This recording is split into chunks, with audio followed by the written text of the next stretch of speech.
Religion does not enhance your moral judgment. Religion compromises your moral judgment. Religion gets in the way. Religion is an added layer. It's an obstruction. Suppose I were to break into somebody's home, this loving Christian family, mother, father, and children and pets. They go to church, they pray, they contribute to charity. They're really, really great people. And I tied them up, and I tortured them, and I drowned the cat in the bathtub, and I shoot the dog, and then I set the house on fire and kill all those people. And then the police asked me, Dan, why did you do that? And I would say, no reason, the devil made me do it. Raise your hands if you think I'm a moral monster. Virtually every hand went up, right? Yeah, horrible, moral monster. How would he do? No reason, the devil made me do it. The second story was this. I got out my Bible and I opened the Bible to the book of Job. Remember how God tortured Job? He caused a wind to blow the building over. The wall crashed against those children and killed his children, killed his livestock and his animals. And then God tortured Job with boils and horrible things that happened. If you want a magic bullet, by the way, that totally destroys Christianity in the Bible, you will find it in one Bible verse. It's the book of Job 2:3, the second chapter, verse 3. Let me read this to you. The Lord said unto Satan, have you considered my servant Job, that there is none like him in the earth, a blameless and an upright man, that fears God. He turns away from evil, and still he holds fast his perfection. He holds fast his integrity.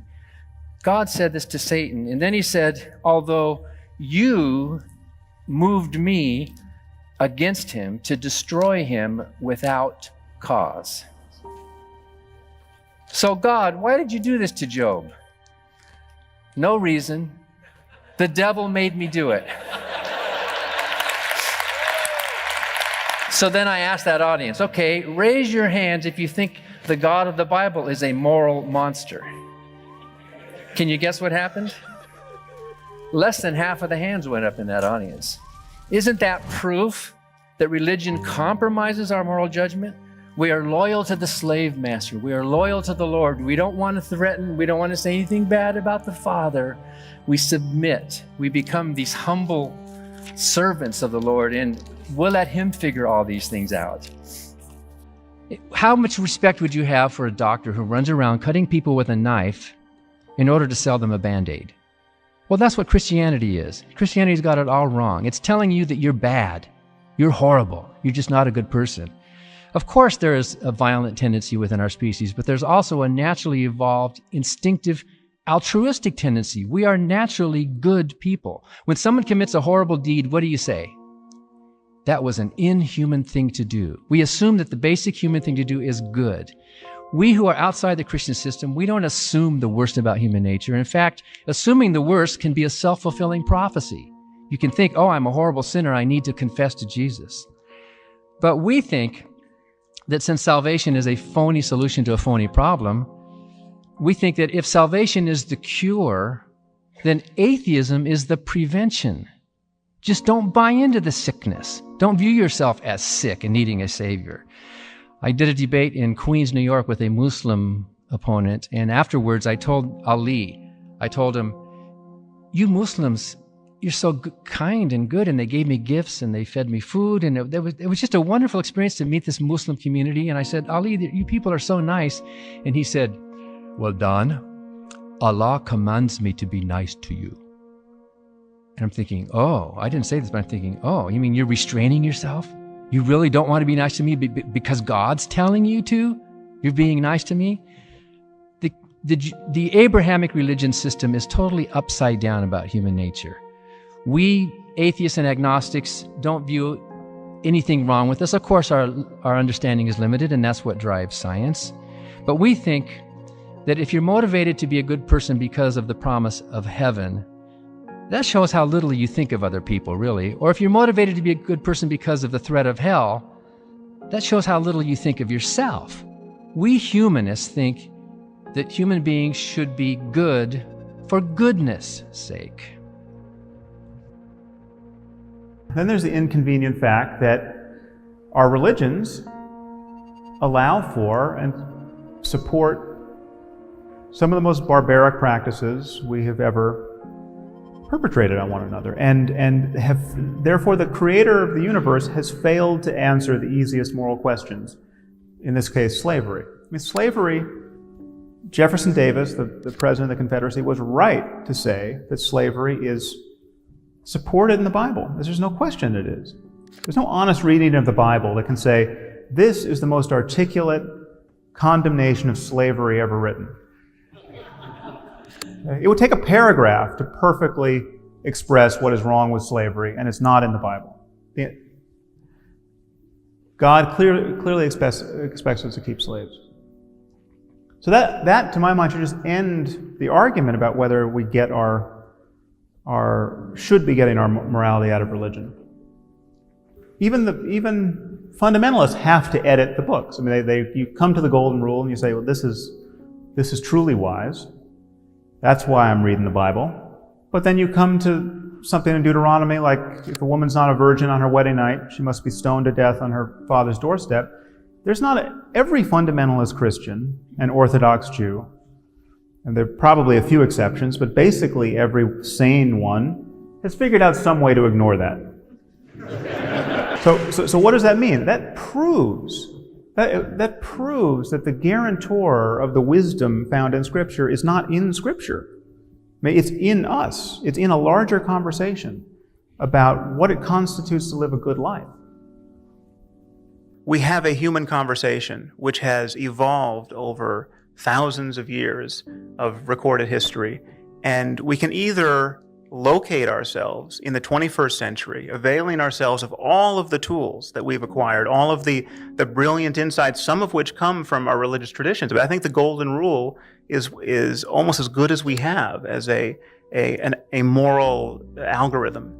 It's not original to Jesus, but it's perhaps it's best expressed in the Bible. It captures our intuitions of what it is to be ethical in so many respects.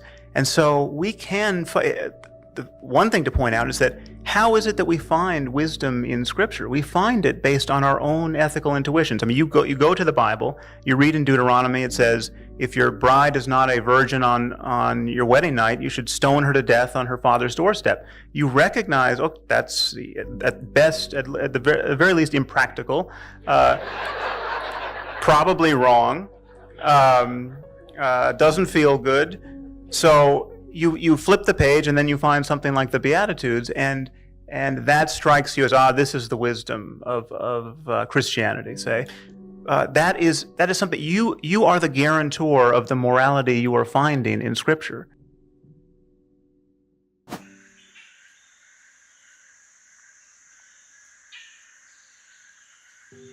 After a climatic crisis, it's very easy to imagine now something like a titanic volcanic explosion in Indonesia that blotted out the sun, that altered the whole climate against us.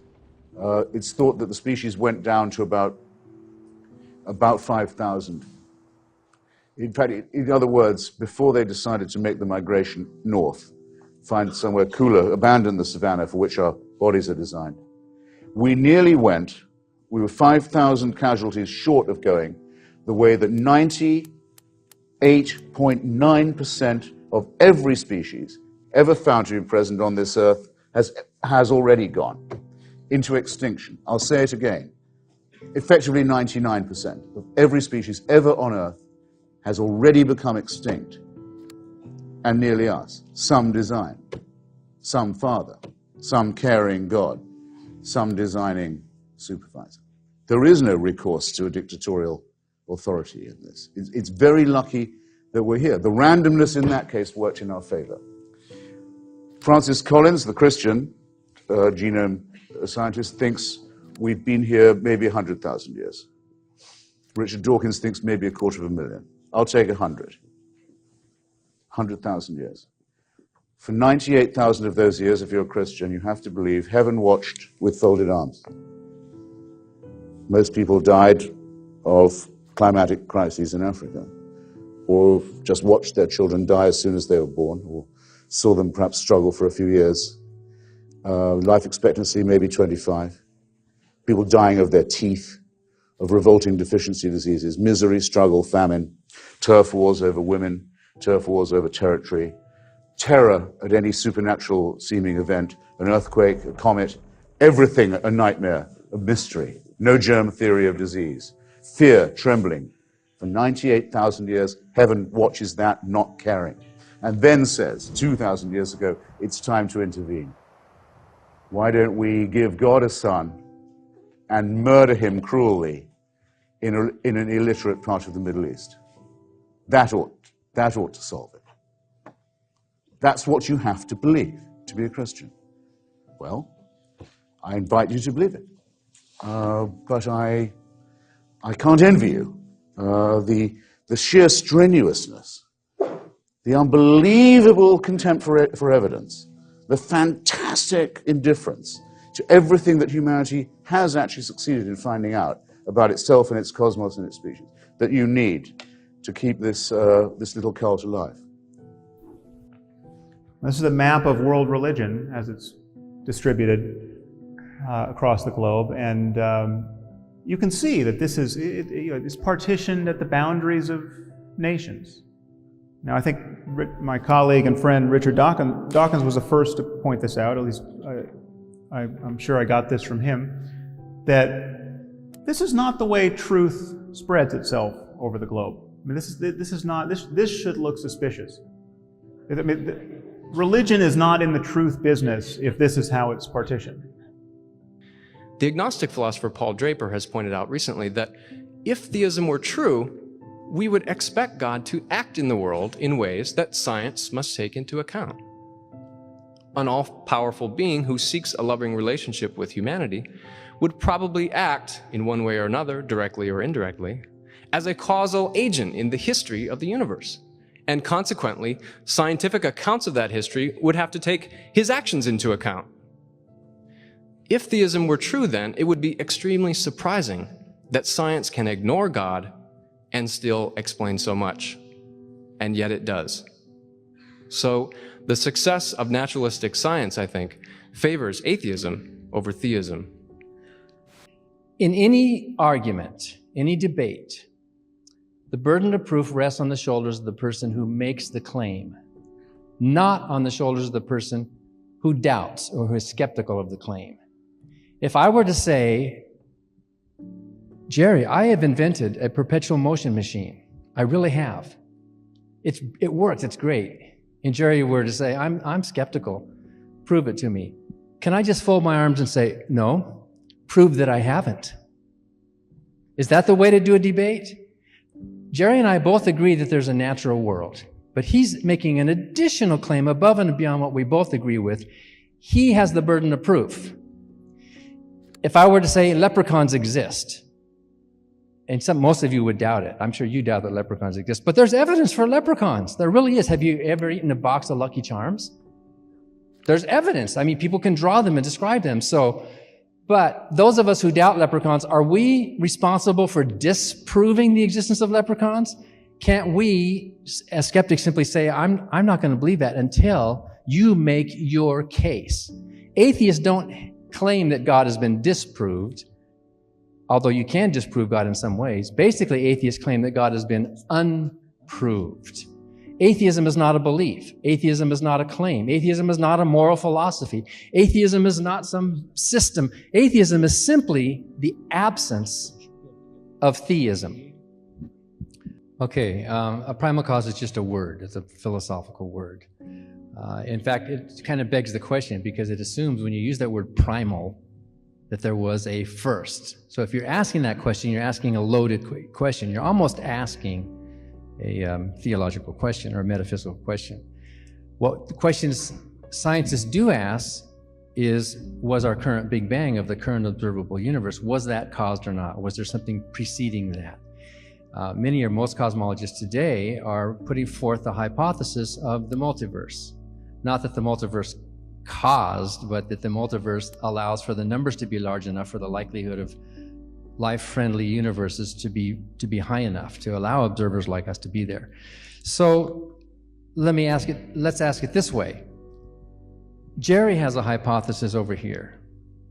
Scientists have a hypothesis over here, the multiverse, let's say, or there's other hypotheses, string theory or whatever, and they are not proved yet. Neither is Jerry's hypothesis proved. These hypotheses naturally emerge from the mathematics of chaotic inflation. They can be modeled mathematically. They don't break the laws of nature. They can be coherently defined in some way. Their properties can be defined.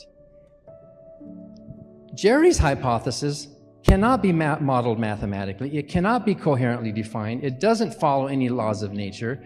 It is not even on the table as a natural hypothesis. It doesn't even have a coherent definition to it. Let me just ask you, if you have both of those hypotheses on the table, which one do you think is going to be the more likely one to be the answer in the future? A naturalistic one that you can understand, that you can define, that's coherent, that can be modeled mathematically, or one that has none of that? So you're asking us to jump out of science, is what you're asking us to do. The multiverse might not be true, but right now you have to agree that most cosmologists are putting that forth as a viable scientific hypothesis, which can be testable and falsifiable, while yours cannot. Is it possible for you to believe that there is some sort of God that's not all-knowing, all-loving, all-powerful? Sort of a first cause sort of thing? That's a possibility. I mean, everything's on the table, and what we have to do is assign likelihood to that. There are all these possibilities. It's possible that there are leprechauns. We can't rule that out. But I think when we make a judgment about whether a statement is true or not, any of these other gods don't seem to have as much evidence or any evidence either. And you might be referring to Thomas Jefferson and Thomas Paine, the pre-Darwinian deists who thought there was some kind of a force who started it all. That's possible. We atheists don't have our heads in the sand going, nope, there can't be any possible. But there's probably an infinite number of definitions of God. Are we going to spend our whole life examining every single one? I do know that the God of the Bible, if he's a good, loving, all-knowing personal being, that God does not exist. But that doesn't rule out, as you say, some other possible gods. But whoever makes the case for that God has the burden of proof. I don't have to disprove all those gods. If someone wants to present one to me, leprechauns, well, then they have the burden of proof. I can't just say I'm just not going to believe. You prove it to me, and I'll judge the evidence as I see. For many years, for many centuries indeed, it seemed perfectly obvious that it couldn't possibly be a freak accident, because you only had to look at living creatures, the sort of magnificent diversity we see in this museum, and everything looks designed. And so it was clearly preposterous to suggest that it was due to any kind of freak accident. Darwin came along and showed that it's not actually a freak accident, but nor is it designed. There's a third way, which in the case of biology is evolution by natural selection, which produces a close imitation of something that is designed. It's not designed. We know that now. We understand how it happened. But it looks very designed. Now, the cosmos hasn't yet had its Darwin. We don't yet know how the laws of physics came into existence, how the physical constants came into existence. And so we can still say, is it a freak accident or was it designed? The analogy with biology might discourage us from being too confident that it's designed, because we had our fingers burned before the 19th century in thinking that biology, which looks so much more obviously designed, that we got our fingers burned there. Now, in the case of the cosmos, freak accident or design, the point that I've made over and over again is that even if we don't understand how it came about, it's not helpful to postulate a creator, because the creator is the very kind of thing that needs an explanation. And although it's difficult enough to explain how a very simple origin of the universe came into being, how matter and energy, how one or two physical constants came into existence, although it's difficult enough to think how simplicity came into existence, it's a hell of a lot harder to think how something as complicated as a god comes into existence, difficult enough to think of how a deist god comes into existence, and even more difficult to think of how a Christian God who actually cares about things like sin and gets himself born of a virgin. John mentioned in the answer to the previous question the idea of the physical constants being finely tuned. And it's quite true that many scientists, many physicists maintain that the physical constants, the half dozen or so numbers that physicists have to simply assume in order to derive the rest of their understanding, just have to be assumed. You can't provide a rationale for why those numbers are there. And physicists have calculated that if any of these numbers was a little bit different, the universe as we know it wouldn't exist. We wouldn't be here. The universe would perhaps have fizzled out in the first yoctosecond, and so we wouldn't be here, or other things would have gone wrong. It's tempting, once again, to import the easy, facile idea of a designer and to say that the designer twiddled the knobs of the universe at the Big Bang and got them exactly right, got the gravitational constant right, got the strong force right, the weak force right, and so on. But it seems to me to be manifestly obvious that that is a futile kind of explanation, because as the quotation says, who designed the designer? You have explained precisely nothing, because instead of just saying, oh, well, the knobs were tuned to the right values anyway, you say, oh, there was a God who knew how to tune the knobs to the right values. And if you're going to postulate that, then you've, in a sense, sold the pass. Some physicists solve that problem by not invoking God, of course, but by invoking the anthropic principle, saying, well, here we are, we exist, we have to be in the kind of universe in which is capable of giving rise to us. That in itself, I think, is unsatisfying, and as John Lennox rightly says, some physicists solve that by the multiverse idea, the idea that our universe is just one of many universes. There's a sort of foaming bubble, a bubbling foam of universes, and the bubble in which we are is only one of billions of universes.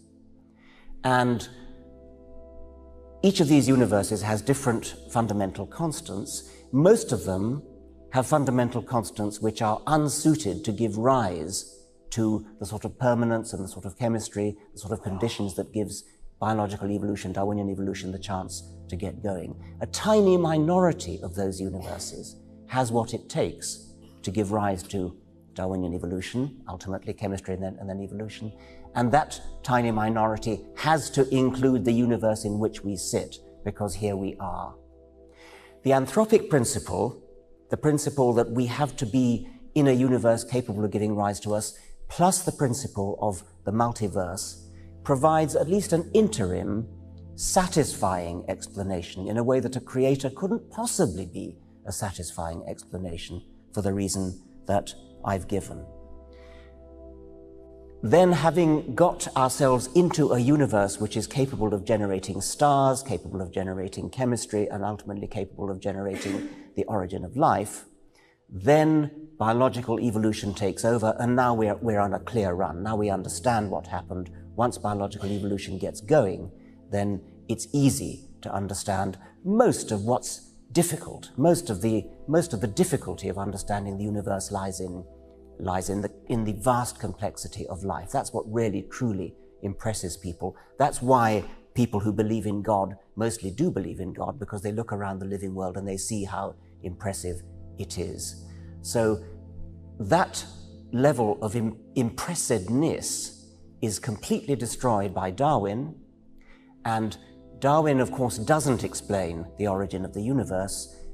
For that, I invoke the anthropic principle and the multiverse. Less satisfying, admittedly, but science makes progress. The one thing you can be absolutely sure is that a creative designer cannot be a satisfying explanation. Religious explanations which resort to God did it are intellectually lazy. I won't use a stronger term than that, but I do think that they are lazy, because, I mean, what does it mean as an explanation? You lie there saying, oh, God did it, and everyone says, oh, I understand now. Religious explanations are easy to accept by the unthinking. Science is difficult to accept because it involves a lot of thought. You really have to tease out the processes by which an event occurs. You can't simply say, and God did it. You've got to go through, in biology, you delve down into, if you like, the chemistry of the organism. In chemistry, you delve down into the physics of the underlying processes. And I accept maybe in physics, you have to delve down into the underlying mathematical fabric of whatever I mean by that. It's jolly hard work, and you've got to work on it.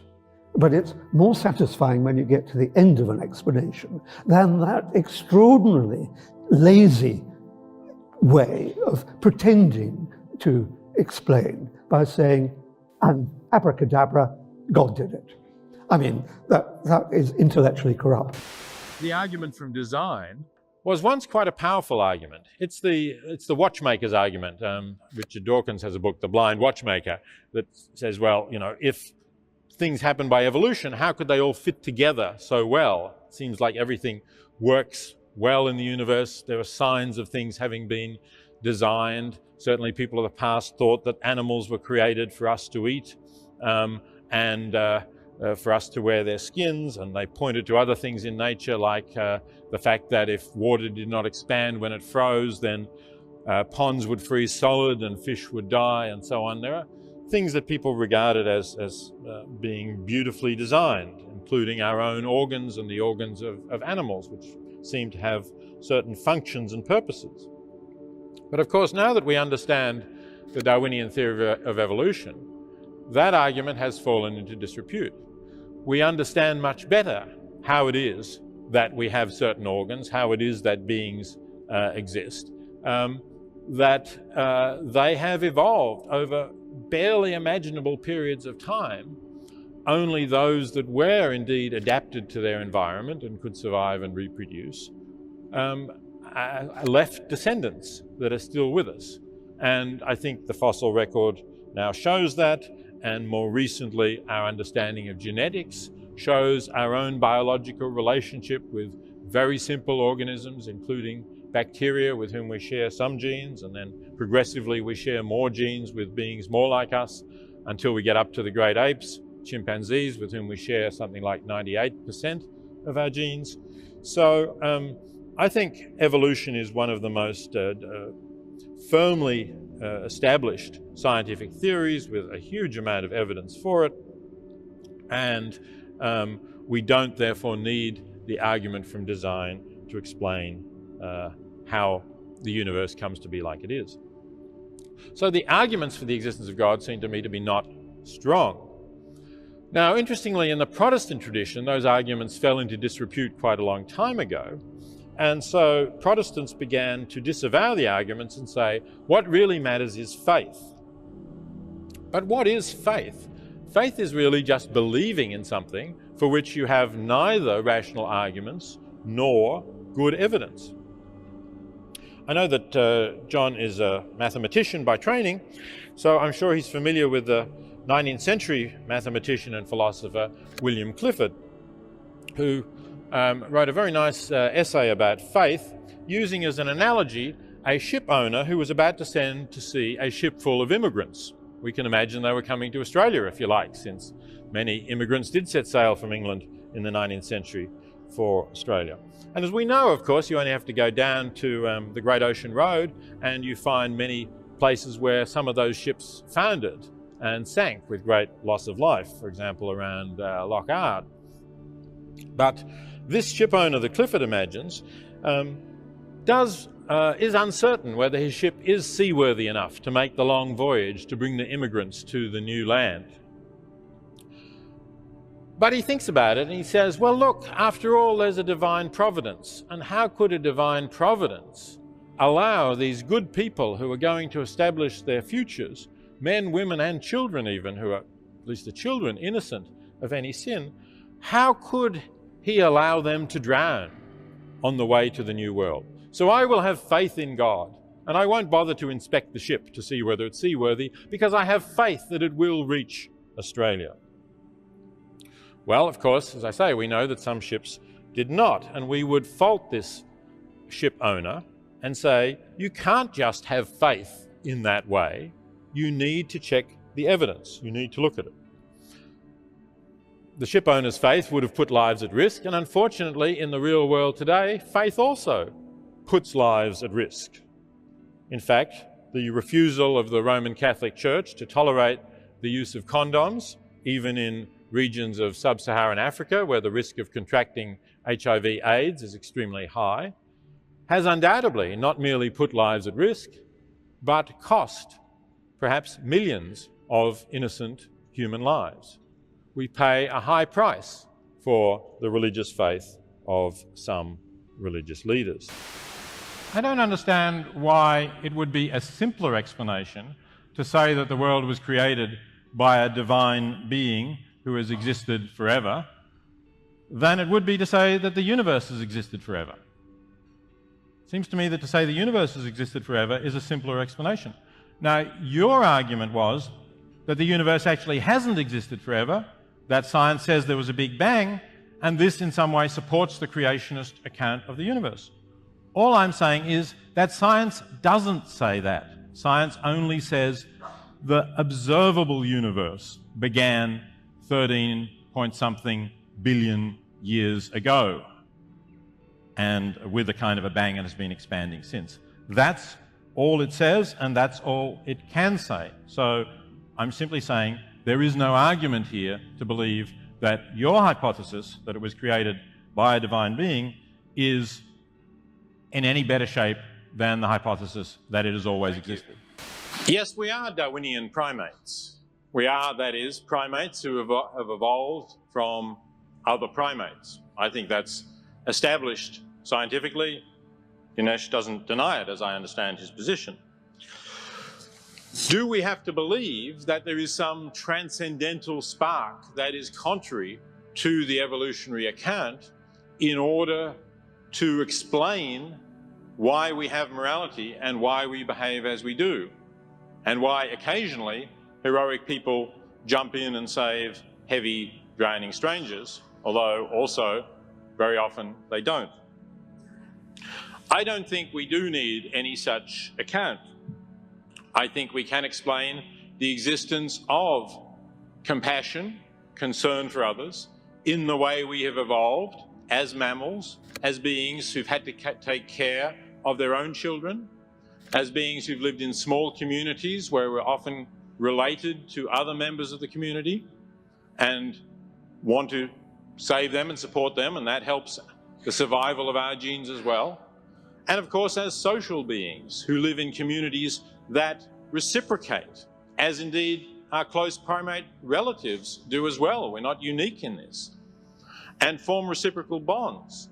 And there's a lot of research that suggests that the best strategy in these conditions is, at least initially, to help strangers. And only if it turns out that they are not going to help you do you then cease to help them or even pay them back for the bad deeds they do you. The simple ethic known as tit for tat works quite well in game theory that models evolution. So it's possible to explain why we do some of the rescues we do in those ways. Some people perhaps have this to a stronger degree than others, and therefore are more likely to do the rescues. I do think that the evidence, if you're relying on historical evidence, the evidence is extremely thin.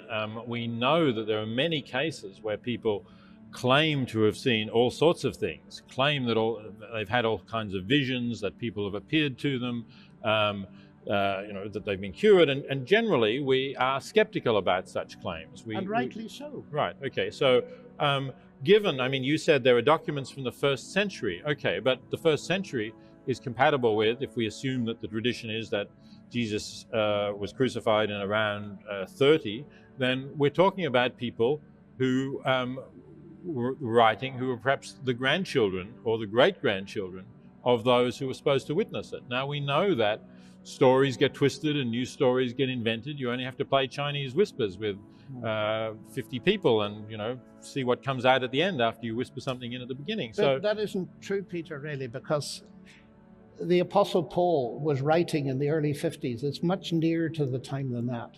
Now, I'm a little bit older than you. I can remember things very clearly 20, 30 years back and so on. So I think the gap is well, but much... Paul was not an eyewitness, right? I mean, Paul was reporting what other people said.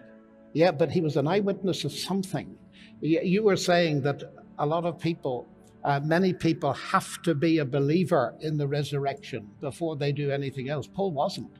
He was absolutely against Jesus, and it was an appearance of the risen Christ that was the foundation of his conversion. So he was not a believer when he met Jesus. Right, so it was one of these kinds of visions that I was talking about that he had, or apparition or something like that, and that's what I'm saying. We know many people have these, sometimes about their religious beliefs, sometimes about aliens coming from Mars or somewhere and kidnapping them, and we're normally very skeptical about this, and we understand that in Paul's day, people maybe were not quite so skeptical, but we would think that they should have been. Any system of thought that's based to any extent upon a threat of violence, which is what hell is. It's a threat of eternal torture. Any system of thought that has that thought in it, that scares the mind of children who go to bed at night wondering if they're going to go to hell, it is a morally bankrupt system. You should not be proud to hold that Bible under your arm. It is morally bankrupt, and you're better than that. There's a better way. The Bible served its time. It is irrelevant. It is anachronistic. It is immoral, and humanistic morality based upon, to some degree, not completely, but to some degree, on the natural instincts that we evolved through natural selection. Even Thomas Jefferson said he thought compassion was a natural instinct. Scientists are now concluding, especially in the last 5-10 years, there's all sorts of scientific explanation for the origin of reciprocal altruism. We can see it in other species. We can see it in ourselves. And most of us fall along that bell curve somewhere. Some of us are saints and some of us are sinners, if I can borrow some words. Most of us fall somewhere in the middle as human beings. We know what it means to be moral without consulting some 10 commandments that came from some mountain on high, only three of which are relevant to modern American law. The other 7 are totally irrelevant. The first 4 have nothing to do with ethics. It is a bad system of law, and we can think for ourselves and rise above. We can know, not only can we know by looking at the Bible that the God of the Bible does not exist, we can know that the atheistic way is actually a superior intellectual and moral way of thinking. I think one of the best ways to become an atheist is to actually read the Bible. Most people don't read it. They just kind of scroll down like, I accept the terms and go. But have you actually ever read this book? Sonny, you believe in depravity? Well, so do I. This book is totally depraved. You are presupposing the truth of a shameful spectacle that should embarrass you and disgust you as a moral human being. It's obvious that the alpha male God in this book reflects the fears, insecurities, ignorance, territorialism, and arrogance of the macho men who wanted to preserve their property, including their slaves and their wives. The God they invented is an abusive husband who controls his wife, the Israelites, with threats, with violence, and with fear. Does the Bible or does it not say that the boy children must be marked in the flesh for the covenant? Mandate for genital mutilation. Does the Jewish prayer of the Orthodox begin or not begin? Every man must begin his daily prayers by saying to God, thank you, first for not making me a woman, second for not making me a Gentile. Women, in case you want to know, have to pray, thank you for making me what I am. Don't you see how man-made this is? How so clearly tribal and human, in the baser sense of the word, are the origins of this cult? Don't you think you can see beyond that and maybe do a fraction better? But I don't know if I would have chosen this year to bring up the treatment of children in orphanages as a defense of Christianity. I mean, okay, if you like. Okay, there are bad apples in every barrel. It can happen in any institution that people would take advantage of children in their care. I dare say that's true. I mean, in fact, I would have to concede it's true. After all, we are members of a not particularly highly evolved primate species. That's what we know about ourselves. You can forget original sin, the problem of good and evil and suffering. All you need to know is that we are primates, and it shows. We're half a chromosome away from chimpanzees, and it shows. There's no mystery here. But I don't think it can be separated from the terrible way the Church has treated the children in its care, from the teaching, say, of Pope Benedict, that the first communion inflicted on a child must be as early as possible. That it's based on a principle of as quickly as possible annexing and dominating the child. Actually, if you know of any religion of which that sinister calculation is not true, I'd be very interested to hear about it. Why do they not want prayer in the plains, for example, in America? Why do they want prayer on the factory floor? Prayer in the trains, prayer on the stock exchange, you never know. No, why in the schools?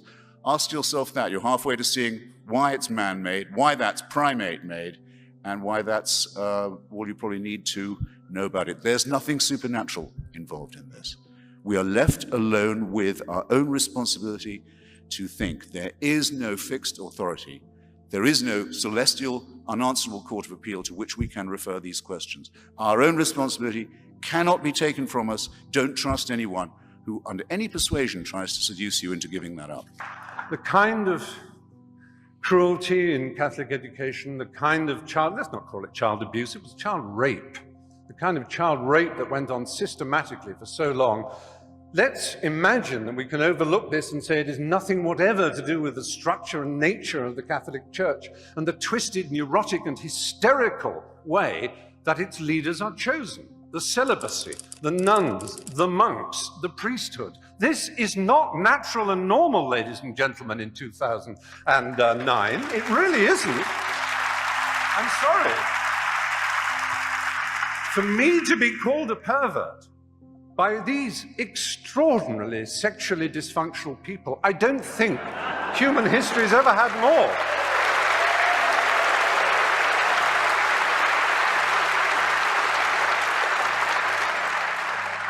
I have to say, this is not a problem that necessarily is permanent. I like to believe that in 10 years' time I could come back and argue the opposite.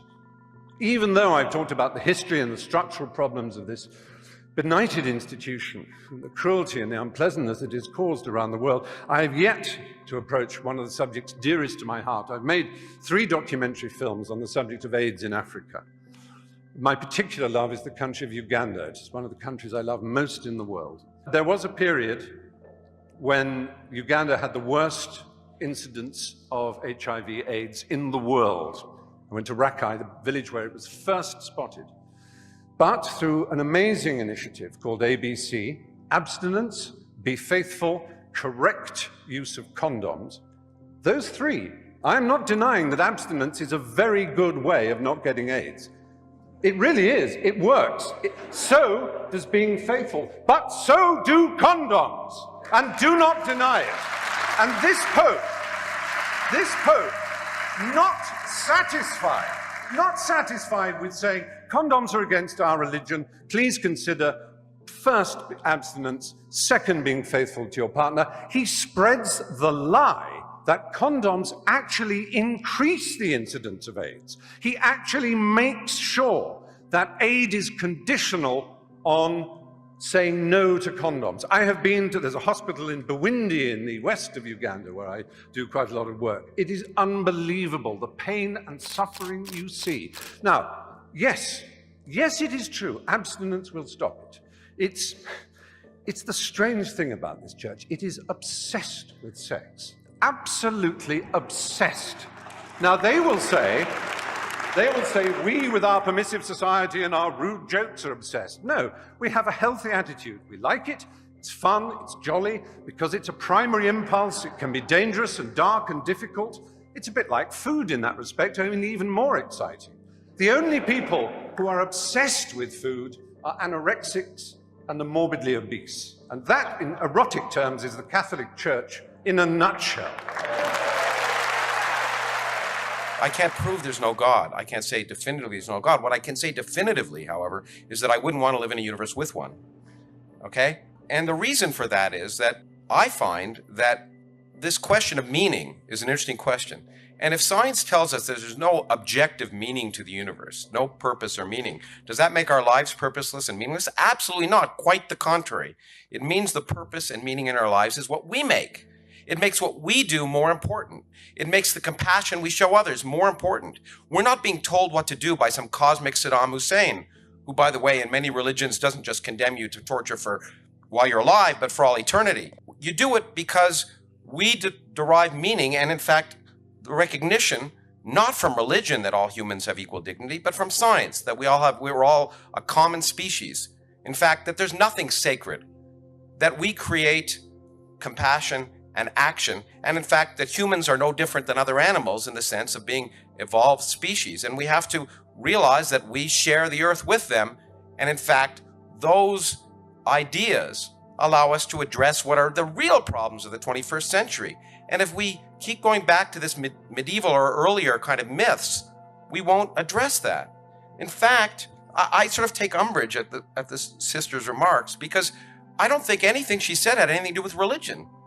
She said understanding dignity, treating people with compassion, and then what people of religion do is they usurp that. They say, if you're not religious, you can't have any of that. But all of those ideas come from a rational view of who we are and how we should relate to others. The best example of tolerance and across cultures that I can think of is nearby here in Geneva at the Large Hadron Collider. There is a machine that's built by people from 100 different countries, speaking a dozen different languages with many different religions and cultures, building these devices that have to work to a millionth of a meter. And it works because science brings people together. Science tells us that we are a common species and we can work together to make the world a better place. And I will close with a quote. I won't sing it, you'll be pleased to know. From Jacob Bronowski, who said, the world is permeated through and through by science. And you can't turn it into a game merely by picking sides. Like it or not, the world is governed by science, the physical world. And if we want to deal with our real problems, we have to accept what nature is telling us instead of imposing our beliefs on nature. Many or most Christians are good people. Many of them have enriched the world in beautiful ways. Many of them talk about peace and love and charity and compassion. And we applaud that. In fact, many of us march in the same marches with Christians for these causes that are making the world a better place. No one denies that Christians have been good for the world. No one denies that. The question is Christianity good for the world? We could say the same thing about the Dalai Lama. We could say the same thing about Muslims. Muslims are good people. They have enriched the world through many ways. Jews, Hindus are giving, charitable, peaceful people. They have done wonderful things. But what we are doing when we say this is that we are separating out from the religions those aspects of goodness and charity that are common to all of humanity. They are common across all the religions, which means those are not religious values. Those are human values that we're talking about. Where do you get your morality from if we're just molecules in motion? What is morality? Who says we're just molecules in motion? You're a materialist. What else could you be? We're fairly highly evolved primates who have an innate need for and recognition of human solidarity. You can call that morals if you wish. I think I would. It's only good people, but a lot of people, they say made in the image of God, are born as psychopaths and sociopaths. They don't feel this need. Indeed, they enjoy violating it. I don't know where that fits in, particularly to God's plan, but it's been put like this. Left to themselves, good people will do as much good as they can. Wicked people will do as much ill as they can. If you want to get a good person to do an evil thing, you make them religious. Yes, we're made of atoms. Everything is made of atoms and molecules and DNA. So we're just chemicals. We're just a bag of chemical. You could phrase it that way. It's a certain level of analysis. But we're so much more than that. We're capable of all these just amazing things, including finding purpose and meaning in life through each other. It doesn't matter if there's a hereafter. We live here and now. We care about each other. We love each other. We have purpose in interacting with each other. That's very human, and that's very valuable. Whether or not there's some outside source to validate it really doesn't matter. You should just be good for goodness sake. Science cannot tell you that it's wrong to inflict pain on sentient beings. But if you decide on other grounds that inflicting pain is wrong, science can help you decide what is likely to be painful and which beings are likely to be sentient. As an evolutionist, I could even offer a moral argument which you might find surprising. We tend to think intelligent species are more able to suffer and more entitled to moral consideration. But if we ask the Darwinian question, what is pain for? It can lead to the opposite conclusion. Pain is a warning. Don't do that again. This time your action led to pain. Next time it might kill you. But why does it have to be so damn painful? Why not just raise a little red flag in the brain saying, don't do that again? It's a difficult question, which I won't take time to answer here, but now here's the paradox.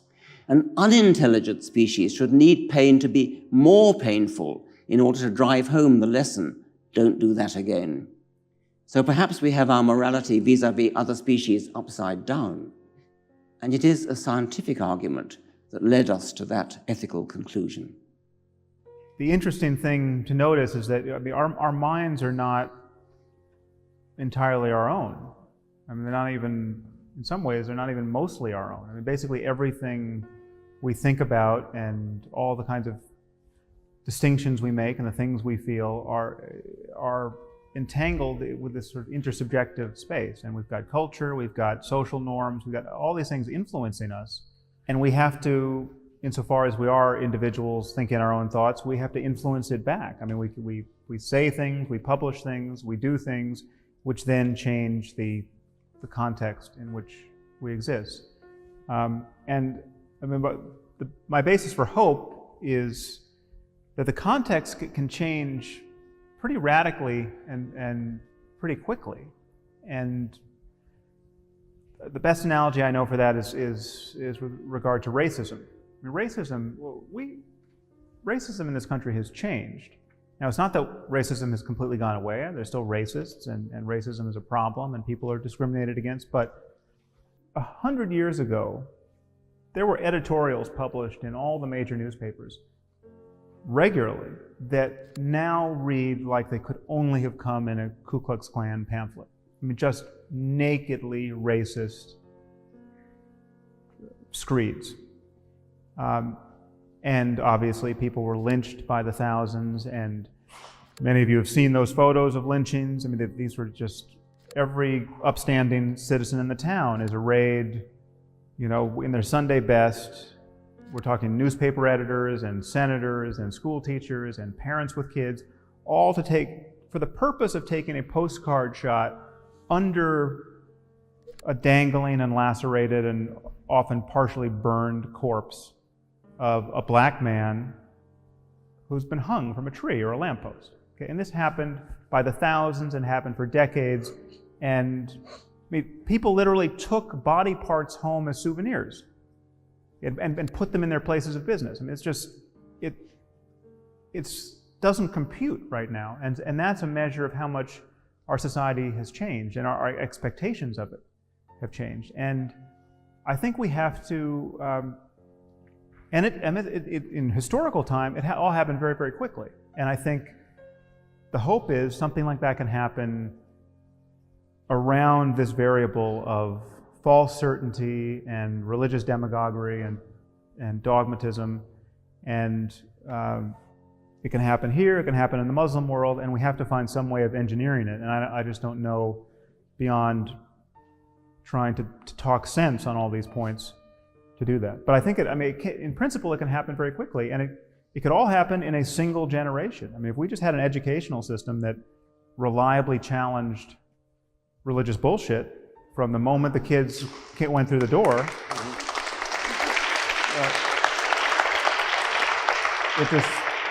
it would very likely not survive the collision, and that's well, it's either the educational system or the bullshit. One of them would yield, I think. The problem I have with religion, both at every point on the spectrum, from moderate to extreme, is that it stands as a permanent denial of the possibility of developing a truly rational, modern, open-ended discussion about the nature of our subjectivity, about the possibility of ethics and spirituality, truly in conformity with our rationality as it exists now.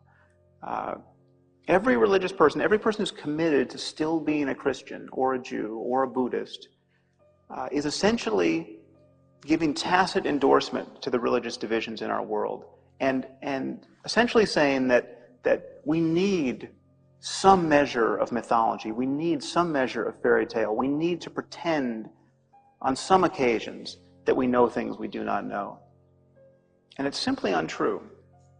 Beliefs have consequences, and beliefs, religious beliefs, should be subjected to the same kinds of conversational pressures that we subject all other beliefs to, and that this taboo that gives beliefs in the name of God a free ride in our discourse has to be lifted. Is there any common cause today that you think science and religion can form an alliance in serving? Well, the first problem with what you said is you treat science as if it's a thing. It's not a thing, it's a process. It's a process of thinking about how the world works and how to falsify things, tell nonsense from sense. And that is antithetical to religion. So it's not as if you've got Russia and the United States coming together to do whatever the hell they do. It is true that there are two different ways of approaching the world. I think the question you ask misrepresents what science is. Science is not a thing. It's probably the biggest misunderstanding of science. I come here to these things to try and talk about the process of science because I think it's an important process that makes the world a better place. Otherwise, I wouldn't waste my time. And the process of science is just different than the process of religion. And the process of science works. It's changed the world. The scientific enterprise is an active seeking out of gaps in our knowledge, seeking out of ignorance, so that we can work to plug that ignorance. But religion teaches us to be satisfied with not really understanding. Every one of these difficult questions that comes up, science says, right, let's roll up our sleeves and work on it. Religion says, oh, God did it. We don't need to work on it. God did it. It's as simple as that. We have no thrusting force pushing us on to try to understand. Religion stultifies the impulse to understand because religion provides a facile, easy, apparent explanation, although as we'll see later in the evening, it isn't really an explanation, and it prevents the further work on the problem. Now, science doesn't know everything. So it's one of the glories of science that we know what we don't know, and we work on what we don't know, try to shrink what we don't know. It's hard work. We don't cop out by saying, oh, well, if you come to a difficult problem, magic must have done it, or God must have done it. No, we don't say that. We say, right, that's a problem to be solved. It may not be solved this century. It may be solved in the following century, or the one after that. But we don't just lie down and give up and say, oh, well, it must be magic because we don't yet understand it. I would hold up Darwin as a model for the whole of science, because before Darwin came along, the whole of life, the complexity of life, the beauty of life, the elegance of life, the apparent design of life looked like magic. And everybody thought it was magic. Everybody thought that God did it. It's so complicated, it's so elegant. Now, that was the really big problem. That was a far bigger problem than the problem of the origin of life, than the problem of the origin of the cosmos. Darwin solved that problem. All scientists now know that. Darwin solved that problem, and in so doing, he provided us with a sort of parable that don't even think about giving up, because if ever there was a time to have given up, it was in the case of biology. Because biology really was a difficult problem, a hard problem. Darwin solved it. Now we have one or two other problems remaining, like the origin of life, like the origin of the cosmos, the origin of the laws of physics. No doubt that there are physicists here who can point to yet other ones. Darwin provides us with a lesson that says, don't give up, because if Darwin could solve it for the really difficult problem, which was life, then we have every hope that science will solve it for the other problems in the end. And even if it doesn't, even if science doesn't solve all problems ever, that is still no grounds for saying, oh, well, magic did it.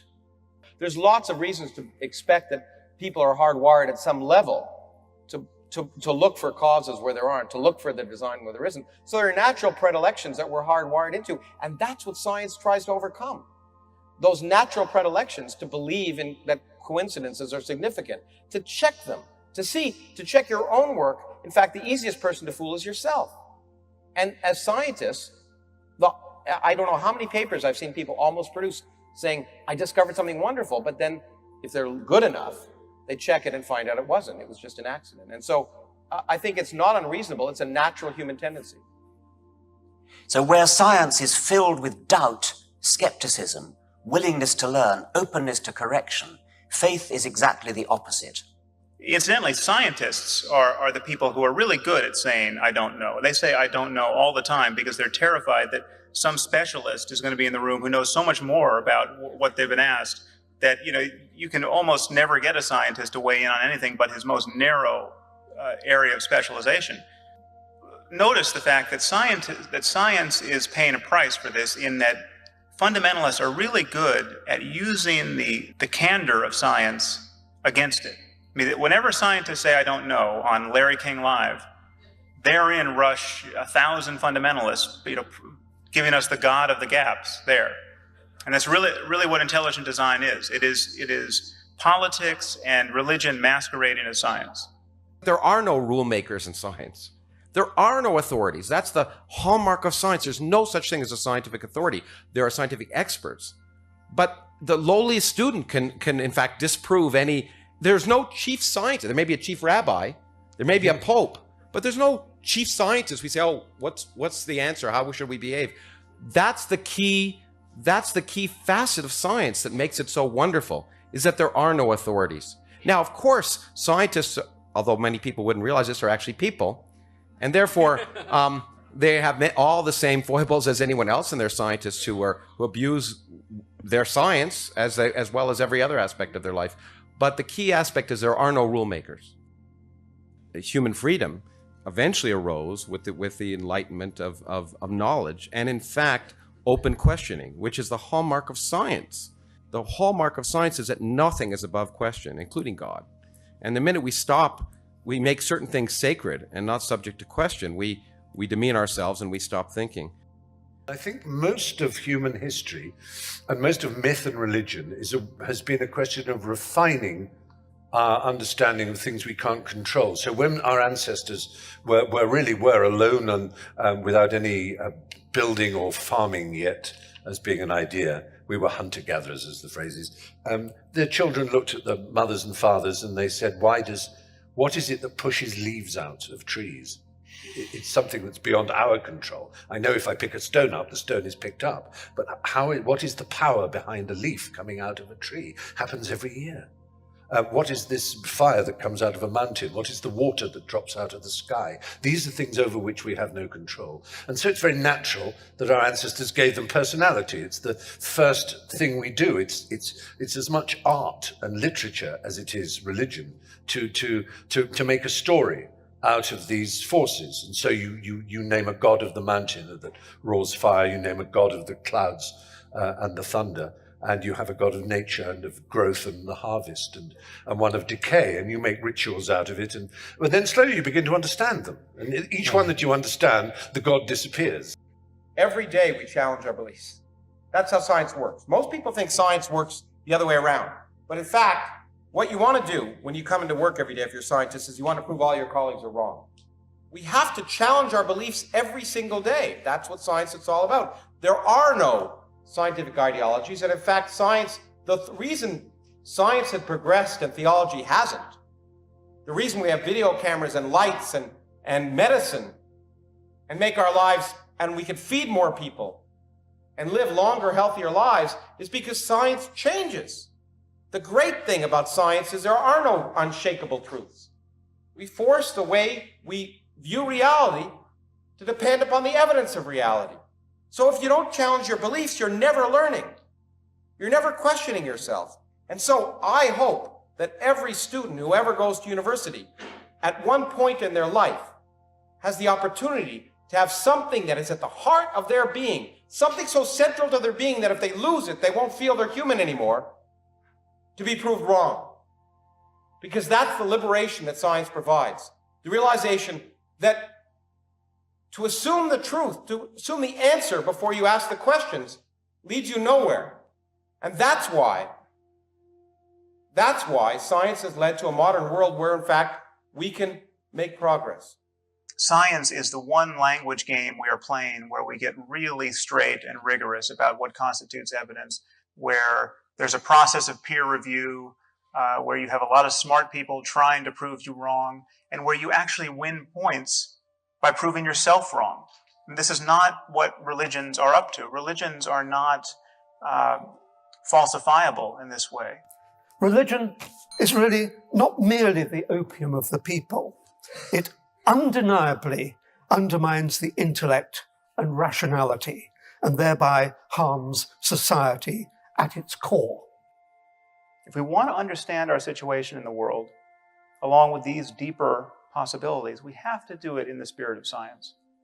All we have is human conversation to capture these possibilities. We can either have a first century conversation as dictated by the New Testament, or a 7th century conversation as dictated by the Quran, or a 21st century conversation that leaves us open to the full wealth of human learning. The world needs to wake up from its long nightmare of religious belief. And anything that we scientists can do to weaken the hold of religion should be done, and may in fact in the end be our greatest contribution to civilization.